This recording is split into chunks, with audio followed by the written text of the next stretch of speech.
മണിപ്പൂരിൽ എന്താണ് സംഭവിക്കുന്നത് നോക്കാം. ഇനി സംഘർഷത്തിന് ശമനമില്ലാതെ മണിപ്പൂർ. ജിരിബാമിലെ പ്രാഥമികാരോഗ്യ കേന്ദ്രം അക്രമികൾ കത്തിച്ചു. ചുരാചന്ദ്പൂരിൽ ആശുപത്രി ജീവനക്കാർക്ക് നേരെയും ആക്രമണമുണ്ടായി. സംഘർഷം അവസാനിപ്പിക്കാൻ ഇടപെടണമെന്നാവശ്യപ്പെട്ട് നോർത്ത് ഈസ്റ്റ് വിദ്യാർത്ഥി യൂണിയൻ പ്രധാനമന്ത്രിക്ക് കത്ത് നൽകി. മണിപ്പൂരിൽ നിരോധനാജ്ഞ തുടരുന്നതിനിടെയാണ് വീണ്ടും ആക്രമണം. ജിരിബാം ജില്ലയിലെ ബൊറോബെക്രയിലെ പ്രാഥമികാരോഗ്യ കേന്ദ്രം കലാപകാരികൾ കത്തിച്ചു. ആളപായം റിപ്പോർട്ട് ചെയ്തിട്ടില്ല. പോലീസ് ഔട്ട്പോസ്റ്റിൽ നിന്ന് 200 മീറ്റർ അകലെയുള്ള ആരോഗ്യ കേന്ദ്രത്തിന് നേരെയാണ് ആക്രമണം നടന്നത്.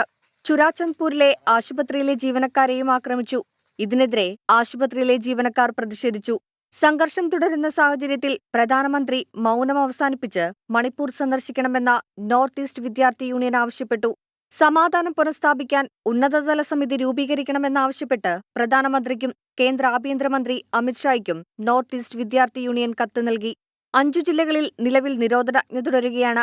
ഈ മാസം 15 വരെ ഇന്റർനെറ്റ് സേവനങ്ങൾക്കും മണിപ്പൂരിൽ വിലക്കേർപ്പെടുത്തിയിട്ടുണ്ട്. 24 ഡൽഹി.